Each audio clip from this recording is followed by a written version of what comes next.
right, good morning, everybody. Thanks for being here again this morning. I appreciate it.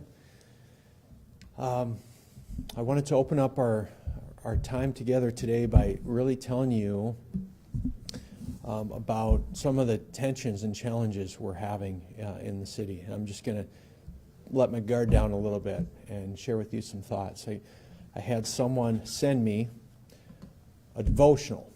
And a lot of people are coping with all the challenges of COVID right now in different ways. For me, I rely a lot on my faith, and the title of it was called "Mourning for Your City," and I feel a little bit of that right now. I feel like I'm mourning for the city, for the challenges that we're experiencing as a city, for the stories I'm hearing, and the people who are reaching out to me, the business owners, those being affected by layoffs.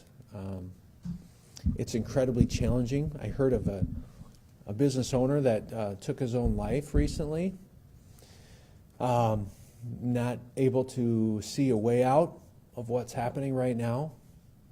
And I want to share that with you because when we talk public health is COVID, public health is mental health, public health is suicides, public health is homelessness, is food security. And so your city and your city leaders are really looking at the totality of that picture when we're making decisions and realizing that one decision here can fix a problem here potentially and can create a problem here. And that's a tough tension right now. It's a tension being felt at the state. I had a real frank and candid conversation with our governor last night, and we're both in tough spots. And I told her that I know she's in a difficult position. She knows I'm in a difficult position. We're all in difficult positions right now as leaders, and we're doing our best with the data we have, with the information we have, with the laws we have that govern our state and govern our municipalities. And so the struggle is very real right now. I want to make a few things really clear off the top here, and one is regarding businesses. Right now, where we sit today, there is no ordinance, no law, nothing preventing any business from being open in our city. You can operate your business. A lot of businesses have mandatorily chosen to close their doors because they feel it's in the best interest of their employees. From a cash flow perspective, it makes more sense for them to be closed than to stay open. They're making hard, gut-wrenching, in some cases bankruptcy-inducing decisions. But those are decisions they're making on their own right now. There's no law in place that we have in the 80 square miles of Sioux Falls that's requiring that. We are, however, with those businesses that stay open, we're putting the heat on to be smart with how they're running their business. And a majority are complying, some are not. And that's what's forcing our hand on what we need to do as a city to ensure that compliance, and what we need to do as a state even to ensure that compliance. We have a Board of Health meeting today at 2 o'clock that the Board of Health has the regulatory and authority to make the recommendation to our council to encourage stricter action in our business community. I want you to know that there's no law, no ordinance, no regulation that's going to be put in place today. That Board of Health meeting is, they're going to be learning. It's going to be an educational session for them. They're going to be learning about the laws. They're going to be learning about their jurisdiction, State Department of Health's jurisdiction, but they're not going to be passing any law. Nor will our council meeting at 4 o'clock. There's not going to be any law that's going to be passed for this city. That's an informational meeting. So we're using these meetings today to educate these leaders in our city on the current situation. And so that's my little note of just reassurance to our business community today, is that there's no action going to be taken today. You can stay open, but man, we're going to really be pinging you to operate your business in the most appropriate fashion right now. I'd love for you guys to attend. I'd love for the media to attend. We'll be streaming it live. It will be very educational. I've been giving a master's crash course in civics daily on how government works and the authorities we have within government, and that will be covered today.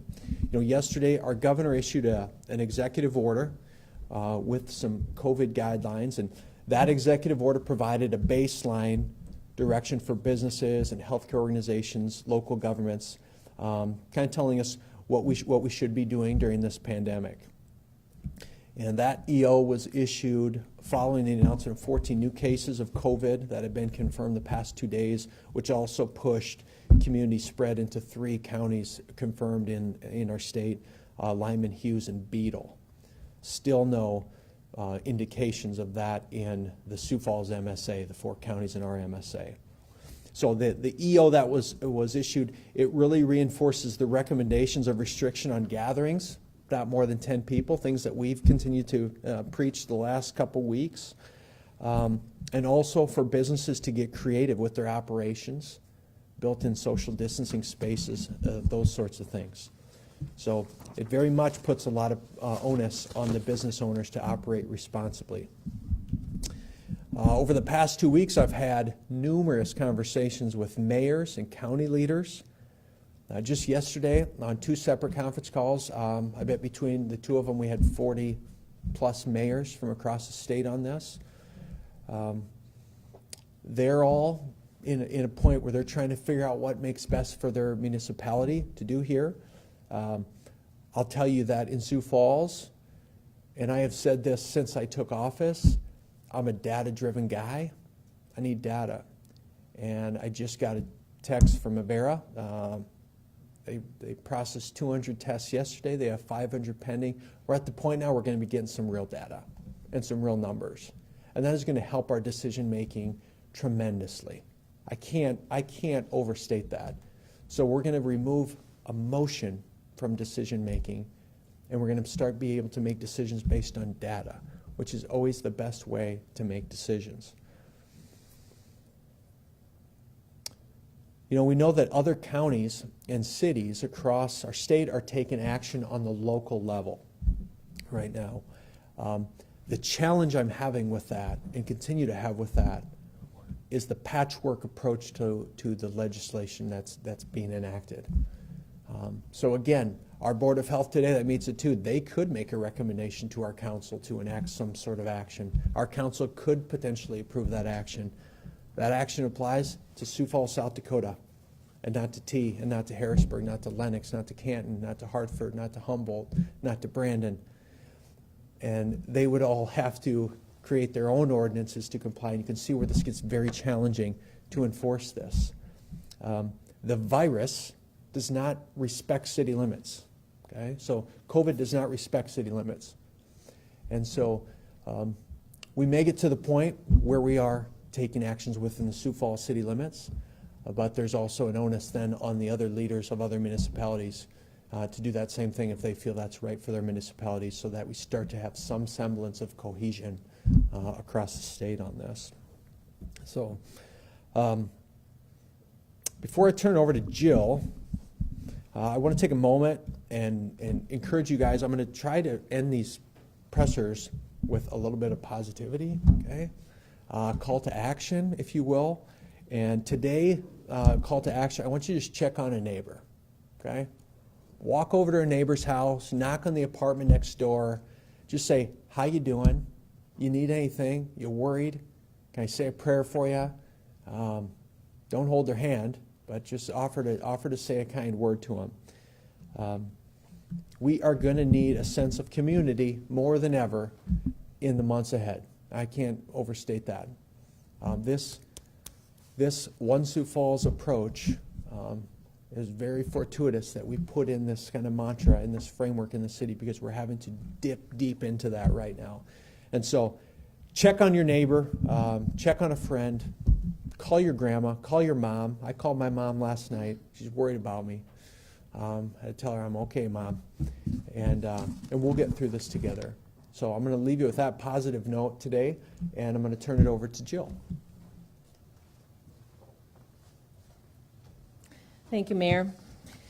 So, in addition to the increase in confirmed cases of COVID-19 in South Dakota, we know we now have community spread in our state. And that's the state perspective, but I just want to tell you that I am the health director for Sioux Falls. And my responsibility is to you as a community, to this city. I often refer to Sioux Falls as my patient because I'm a nurse by background, and I've said that often, that Sioux Falls is like, I consider the community as my patient. And right now I'm telling you, as my patient, the window's closing on us being able to mitigate the spread of COVID in our community. That window is growing smaller.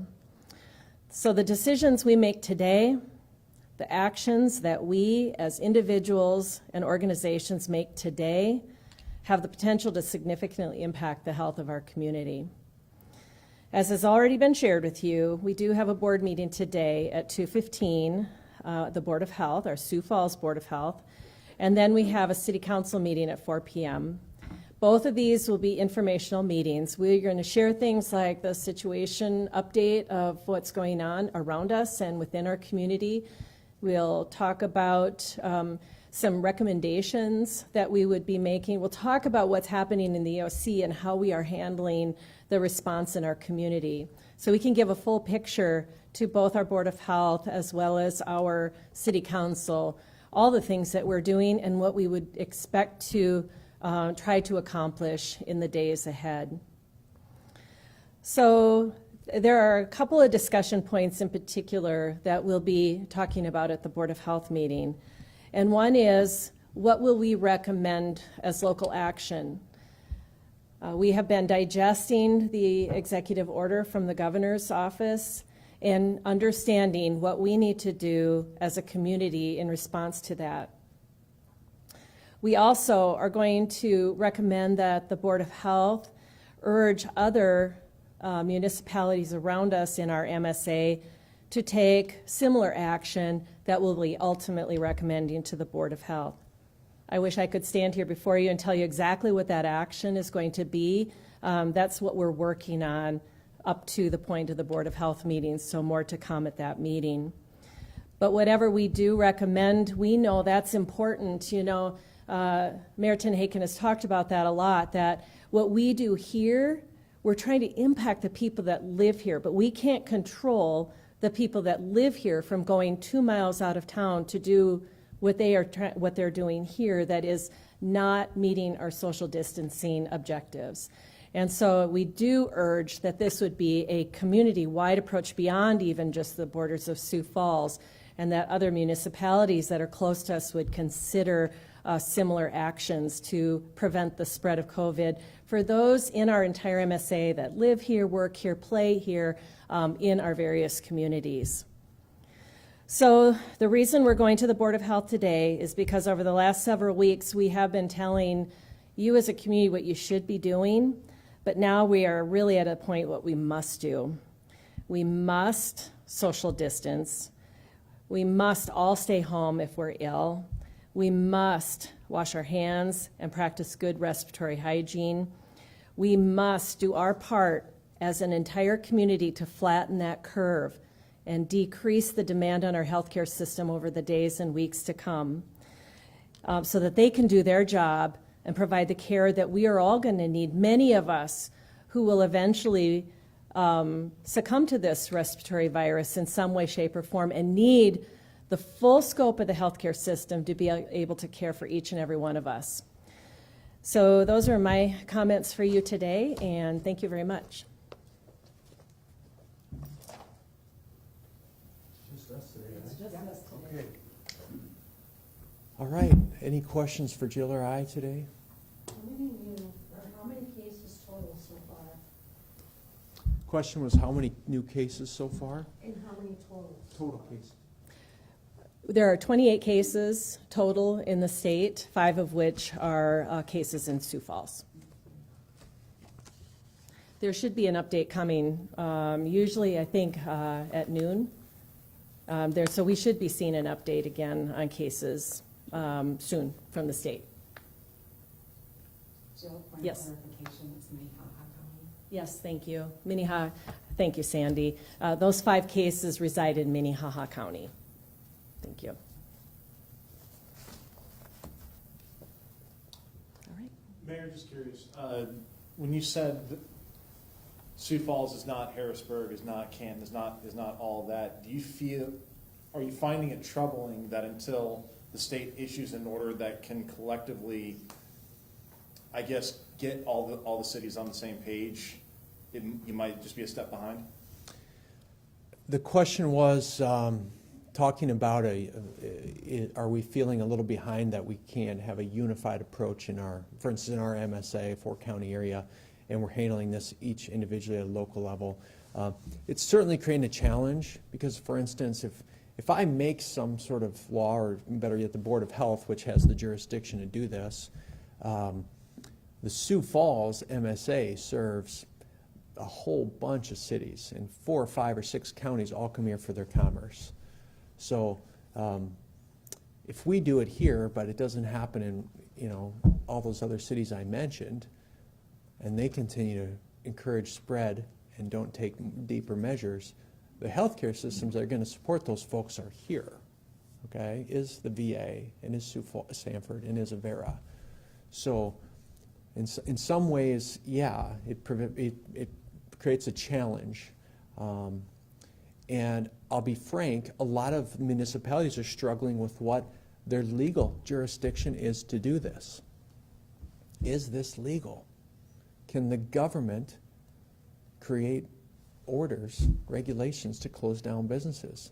And as soon as we sign that, at 12 o'clock, do I have 15 attorneys at 12:05 lined up at City Hall saying, here we go? And so these are real challenges. These are real things that each municipality is having to figure out and struggle with. And also, we're always working to protect the taxpayer. That means protect the taxpayer from public health, from undue burden and lawsuits that are going to utilize capital that won't allow us to do the things in our city that need to be done. So the tension, man, how I opened the presser today with that tension, it's very real. It's just there's this struggle right now with protecting people from COVID, protecting people from unemployment and homelessness, protecting people from overreach of the government, and trying to find that balance. So what can you do day-to-day to try to help it step by step? What we can do is what we can do in the 80 square miles of Sioux Falls. And I keep saying that because that's our Board of Health jurisdiction, that's my jurisdiction. So what I can do as of today, because there's no law in place, is to hit the podium and say, I need you as business owners and as people that continue to operate to be smart with how you're running your business. And if you see businesses that you think are totally ignoring this and feel it's blown out of proportion and overhyped, 1, don't patronize them. And 2, let people know not to patronize them. And I hate to say that, but that's the role I have to play right now, is to say, don't patronize businesses that aren't following the rules, okay? But on the other hand, then I have to say, businesses aren't closed. I'm not mandating you to close. Stay open, because we haven't said you had to be closed. So you see this weird dynamic, and I got called out because I showed a couple parking lots. Not so much calling out the businesses, calling out the patrons. The patrons know better, okay? You guys know better right now. We'll get through this. Restaurants will be open again, and bars will be open again, and you can go to hockey games again. This is a moment in time, right now, that we're trying to deal with this. And we just have to be serious right now, okay? Let's do this right now. We can do it. We get more access to technology, resources, entertainment in our homes than in the history of mankind. Staying home is not hard. I couldn't help but think as I was on a run yesterday, what would Anne Frank be thinking right now? Okay, I was literally thinking about Anne Frank, looking down and saying, look at these people. They can't even stay home for 2 days. I mean, it's incredible. Look what they faced in the Holocaust and other things. And all we're asking is people to stay away from bars and restaurants and gyms. So, I'm kind of just bleeding my heart a little bit, but this is hard. This is the frustration I have right now.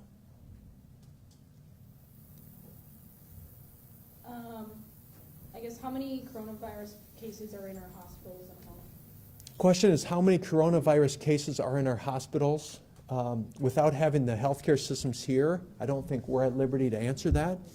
I know they have cases in the ICUs at both Avera and Sanford. So, I don't know, can you answer then, I guess, are other patients from other counties coming to those hospitals, or would that be another question for those providers? that would be another question for Avera and Sanford. Are you guys having regular briefings like this with Avera and Sanford? Okay. There would be benefit to having them here, correct? Yeah. Okay. So we're going to make sure that that happens tomorrow. All right. No other questions? Sorry, one Yeah. minute. Have you considered at least getting the county leaders together to extend the reach past this 80 square miles? Yes. I had a call yesterday with Mike Poppins and Jim Schmidt on Lincoln County. Gene Bender, chair of the Minnehaha County Commission. I know those commissions are all having one group collaboration discussion as commissions. This county gives it even a little more teeth. What I don't know, and my attorney's standing in the back of the room, and maybe he can answer this, I don't know if counties have the authority to do what cities can do. Because we have police power, we have other things that we can enact. So counties are struggling with what their jurisdiction is to do some of these things. So that would be, to me, we're getting reports of COVID cases on a county-by-county basis. So we had 2 in Lincoln County, or 2 in Beto County, whatever. So it makes sense to approach it from a county standpoint instead of approaching like, well, Huron is in Beto County. Well, a lot of other stuff's in Beto County. So taking county measures does seem to make very practical sense in the approach here. All right, thank you guys. Thanks for being here again today. Appreciate all your work.